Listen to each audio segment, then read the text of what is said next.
evaluación hacer de un gobierno como el de Enrique Peña Nieto? Bueno, fue un gobierno que empezó con altas expectativas, logra primero el Pacto por México, que fue una cosa positiva, que fue una cosa que ayudó mucho y que prometía mucho, porque al final de cuentas la política es acordar, que no nos asuste nada de eso. En México y en el mundo, hacer política es lograr acuerdos, lograr pactos. Entonces el Pacto por México era necesario para sacar adelante reformas que venían atoradas desde Cedillo, la energética, la hacendaria, muchas otras. Entonces parecía que iba bien el asunto, pero en un capítulo del derrumbe explico cómo empieza a dislocarse ese Pacto por México, provocado por la soberbia del presidente en aquella denuncia que hace públicamente el PAN, donde dice que en Veracruz se utilizan recursos públicos de programas sociales para fines electorales en beneficio del PRI, y el presidente públicamente hace una de las declaraciones más desafortunadas de su sexenio. El presidente Peña pudo haber dicho, bueno, vamos a investigar, vamos a ver qué está pasando con estos recursos para programas sociales que se están desviando, pero públicamente le dice a la entonces secretaria de Desarrollo Social, no te preocupes, Rosario, tú aguanta, y allí el PAN se levanta y se sale del pacto. Un error brutal de Peña Nieto, porque Peña se sostenía en dos pilares que eran el PAN y el PRD, que mal que bien habían firmado el Pacto por México, eran sus grandes aliados. Un par de meses después, 2-3 meses después, con la reforma hacendaria, el PRD se levanta de la mesa y entonces allí se desbarata el Pacto por México. A Peña se le olvidó que había las leyes reglamentarias que necesitaba para aterrizar las reformas, y entonces las reformas empiezan a tener traspiés, se empiezan a descarrilar, y hoy la reforma hacendaria tiene más quejas que beneficios. La reforma energética, no nos queda claro a los mexicanos qué beneficios económicos nos traerá directamente. Se nos prometió, y en el libro viene quién lo dijo, cuándo lo dijo y cómo lo dijo. Se nos prometió gasolina más barata y hoy tenemos gasolina más cara. Y así arrancó y así fue trastabillando hasta provocarse un derrumbe en el gobierno de Peña Nieto. ¿Por qué el derrumbe? Porque no crecemos. Calderón entregó la economía con 3.9% de crecimiento y veníamos del efecto jazz, de la brutal crisis económica de Estados Unidos, que reventó economías completas como España o como Grecia. A Islandia la desapareció en economía en unas cuantas horas. Calderón entrega en 3.9% la economía en 2012 y en 2013 registra el primer año de gobierno de Peña un crecimiento de 1.1%. Pues, ¿qué pasó? Es el resultado, la consecuencia de politizar el manejo económico financiero. Un gran error fue haber sacado a José Antonio Meade de Hacienda para meter a Luis Videgaray. Fue un error brutal que hoy estamos pagando todos. Más o menos así arrancó, se desarrolló y trastabilló el gobierno de Peña.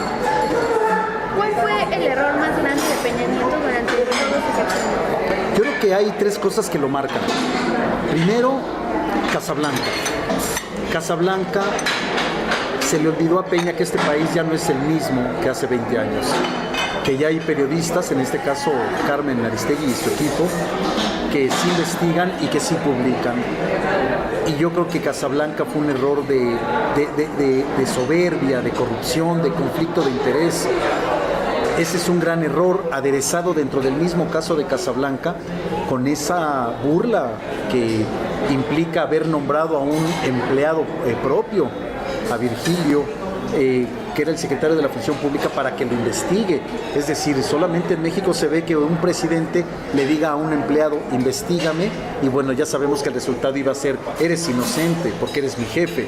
Casablanca fue un error brutal, no se lo ha quitado Peña, ni se lo va a quitar ya en los meses que resta de sexenio. Un segundo error me parece que fue haber politizado las finanzas, que a final de cuentas es lo que nos importa a todos, la economía. Haber politizado las finanzas, si no es año electoral no libero muchos recursos, pero cuando es año electoral libero muchos recursos para beneficio del PRI. Así están diseñados los priistas. Las finanzas son un medio para hacer política, no un medio para hacer justicia social.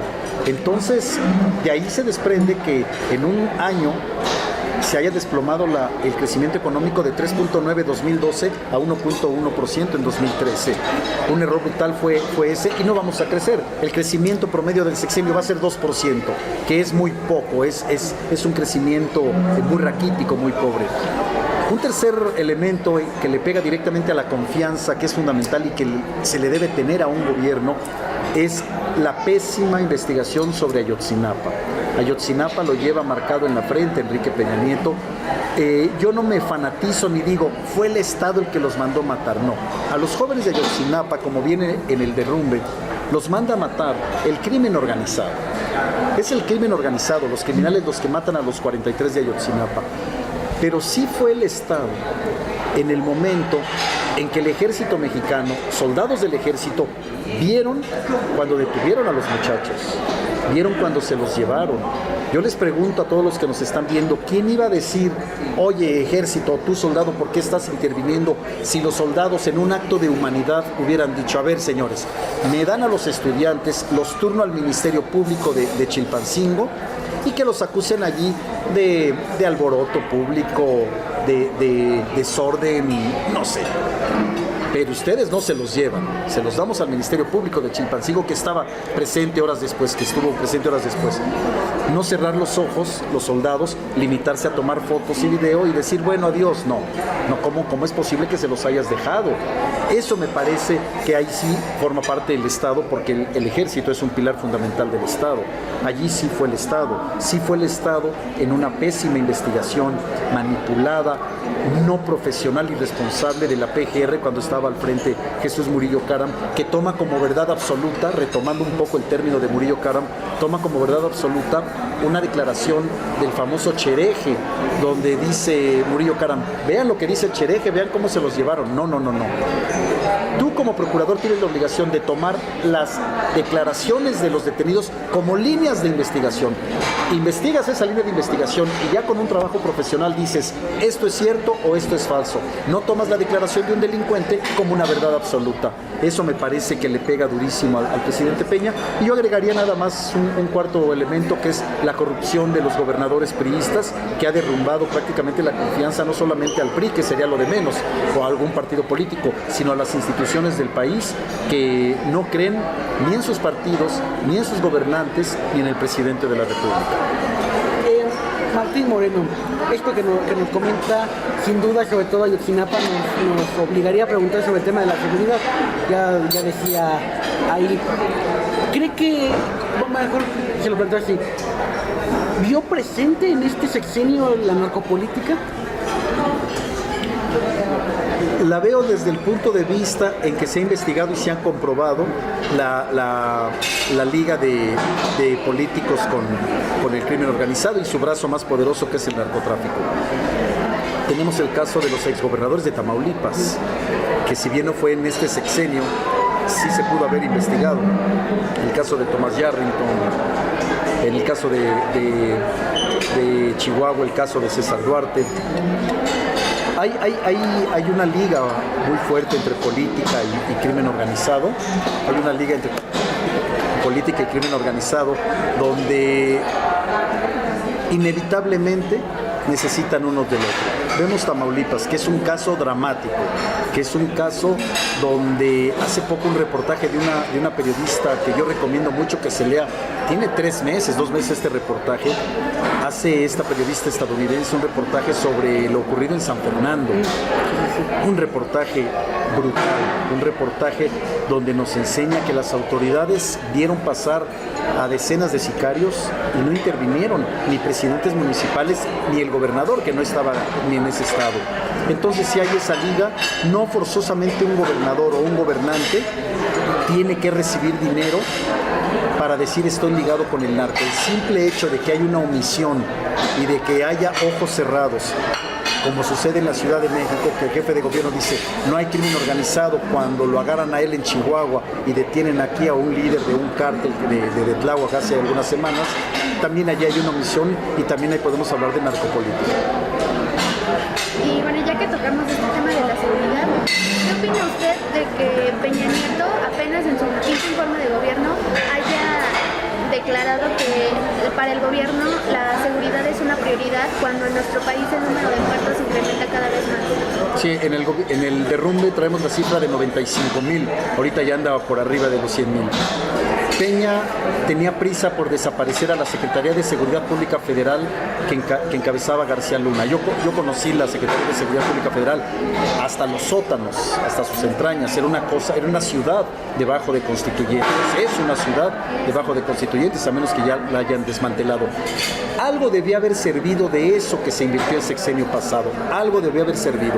Comete un error brutal Peña Nieto porque por imagen política desaparece en diciembre de 2012, me parece que fue su primer decreto inclusive, desaparece la Secretaría de la Seguridad Pública Federal sin sustituirla y le da esas funciones a Gobernación. Ha sido un fracaso Gobernación en materia de seguridad. Nos dijeron, en lugar de la Secretaría de Seguridad Pública Federal va a entrar la Gendarmería. ¿Dónde está la Gendarmería? No hay Gendarmería en este país. ¿Dónde está la Gendarmería? Entonces, ese es un error, es una buena pregunta la tuya, es un error brutal, porque desapareces toda una estructura de seguridad, la pulverizas, la haces a un lado, pero no tienes cómo sustituirla. Se va la estructura y la quieren sustituir con discursos y con retórica, y ahí están las consecuencias, más de 100,000 muertos.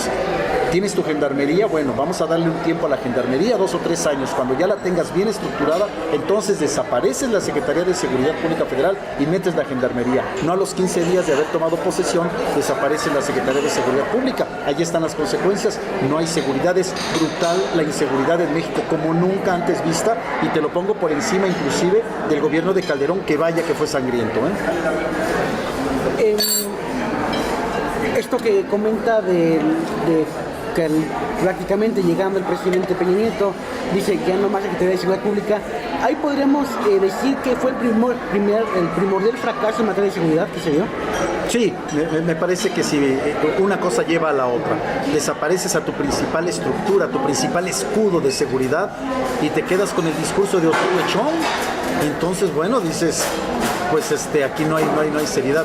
Peña y los priistas creen que sacando del discurso oficialista y de las primeras planas de algunos periódicos el tema de seguridad, creyeron que así la gente iba a decir, pues ya hay seguridad. Es decir, son absurdos que cuesta trabajo creer que los comete un gobierno de México y de cualquier punto del planeta, que crean que con el discurso y la retórica van a sustituir las acciones que por ley, que por mandato constitucional deben emprender en contra de la inseguridad. Déjenme preguntarle esa última parte que me parece muy interesante.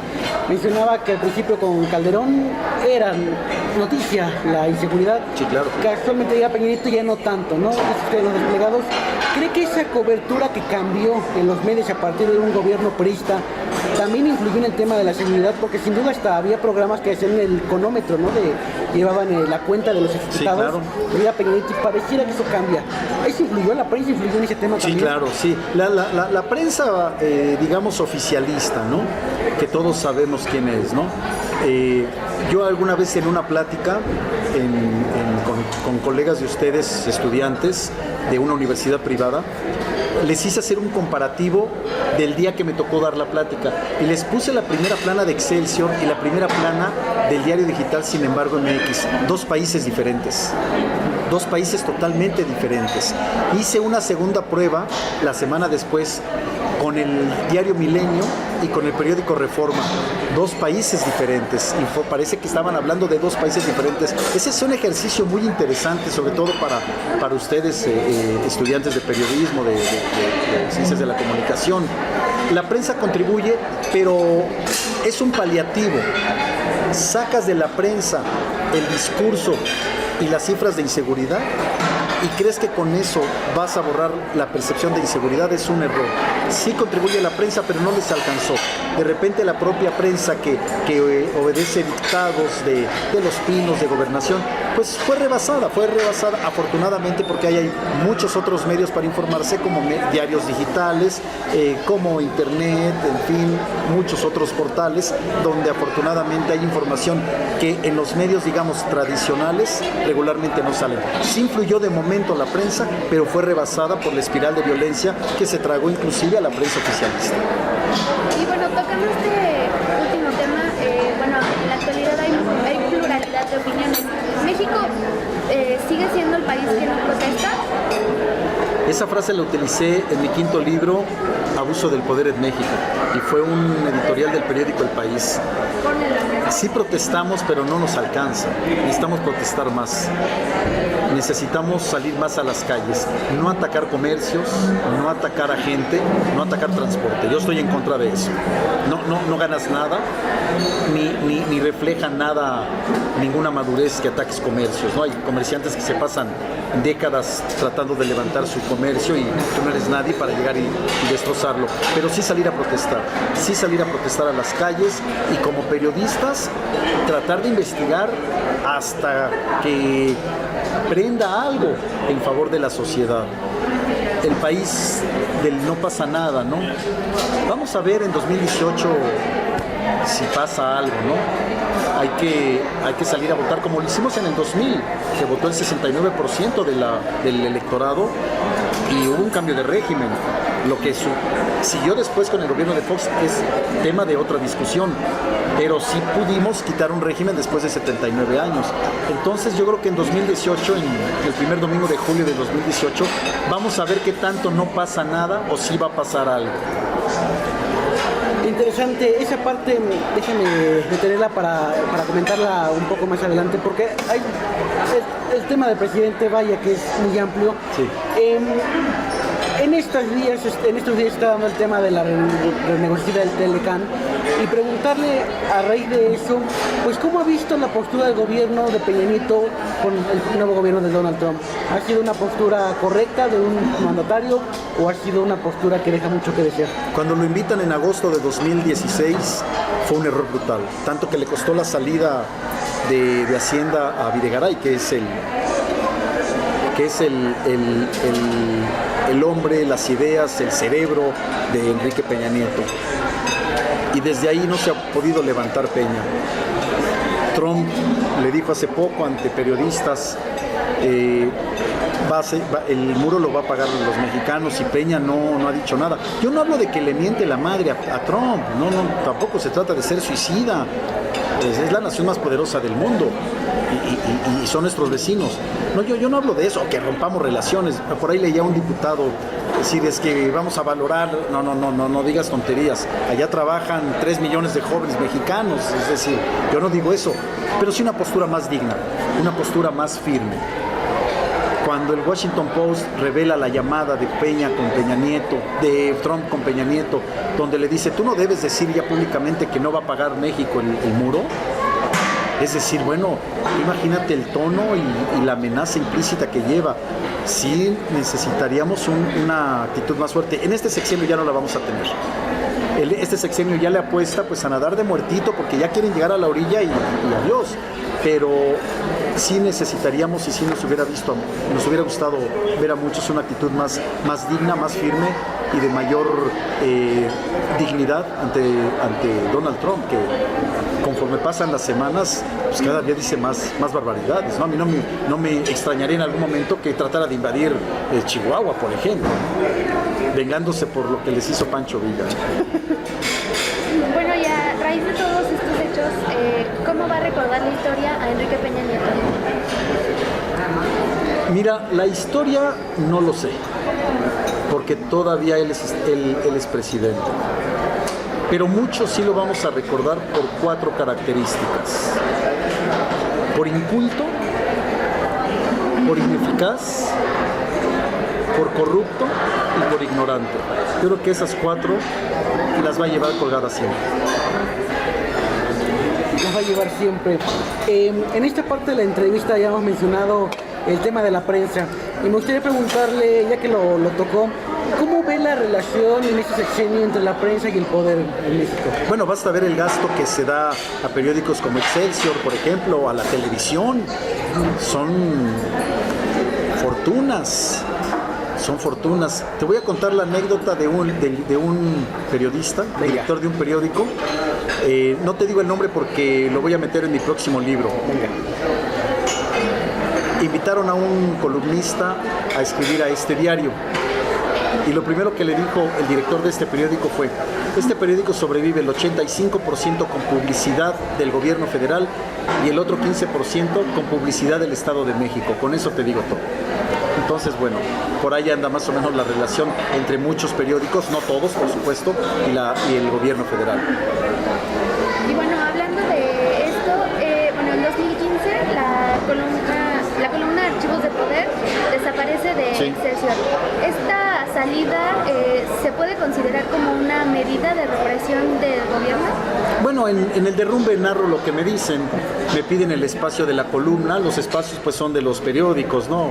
¿Qué hacía yo? Ni modo de hacer una huelga de hambre en la redacción. No, está bien, es el riesgo que se corre por hacer columnas críticas, tampoco nos llamemos víctimas, sabemos dónde estamos parados y cuál es el riesgo de hacer este periodismo. Para mí hubiera sido muy fácil hacer una columna pues cómoda, no critico al gobierno y todo, y seguiría en una línea de confort tanto periodística como económica.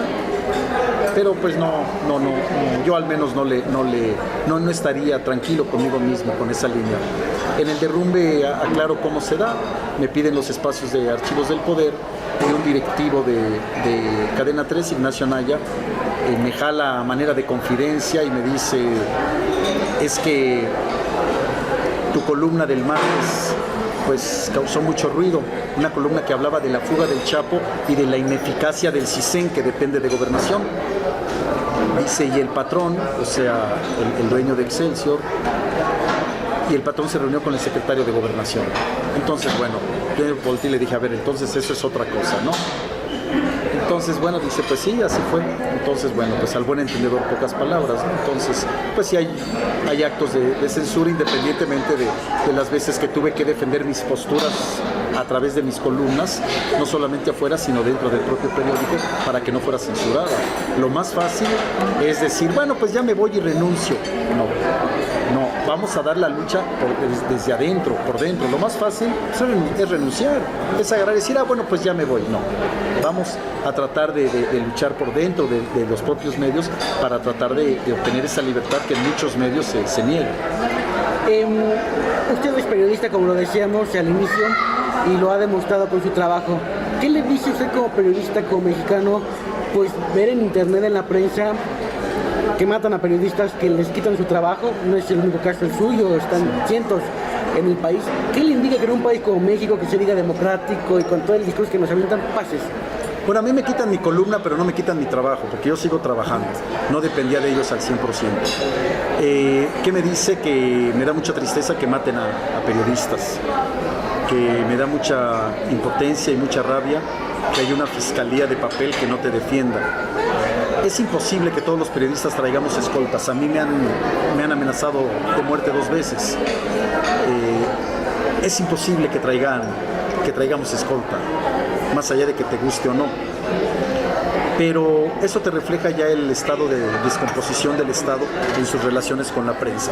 Te refleja esa ineficacia para brindar protección no solamente a la prensa, que sabemos perfectamente cuáles son nuestros riesgos, inclusive pagándolo con la vida, sino te demuestra la ineficacia del gobierno para brindar seguridad a toda la sociedad. Entonces eso me provoca rabia, impotencia, mucha frustración por ver a periodistas que realmente fueron asesinados por escribir algo que incomodaba al poder. Hoy se cumplen 4 meses del asesinato de Javier Valdés, que publicaba libros en la misma editorial que yo, y que nos conocimos ahí, y bueno, eso provoca tristeza muy profunda. Ahorita que nos reunimos para la entrevista, pues vimos que llegó campante, ¿no? Sí. Acompañado, tranquilo, ¿no? ¿Cómo vivir un periodista que ya lo han amenazado 2 veces, que seguramente no sean las únicas, ¿no? Recibir correos y demás. ¿Cómo vivir, no? O sea, ¿cómo lidiar con ese miedo, con esa angustia? Pues mira, también hay que cuidarnos. Yo te cito a ti a las 5 de la tarde en un lugar público. No te cité a las 11 de la noche, dicho con todo respeto, en el centro de Iztapalapa, ¿no? Digo que merece todo mi respeto, pero es una delegación con alto grado de criminalidad, ¿no? O en mi adorado barrio de Tepito, ¿no? Si te cito allá a las 11 de la noche, pues entonces sí estaríamos arriesgándonos. Yo trato de no salir en la noche, no arriesgarme de más. Si te quieren hacer algo, te lo van a hacer.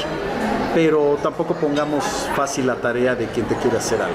Entonces sí trato de cuidarme en ese aspecto. En mis redes sociales nunca subo a mis hijos, por ejemplo. subo exclusivamente cosas de trabajo, de repente hay de fútbol y todo, pero mi vida privada, eso es algo que sí yo cuido mucho, la manejo como lo que debe ser. Yo como periodista no me meto en la vida privada de nadie, entonces yo como periodista también pido que nadie traspase esa frontera. En mi caso, pues también por seguridad, no exhibir públicamente a lo que más quieres, porque regularmente ahí es donde te pegan.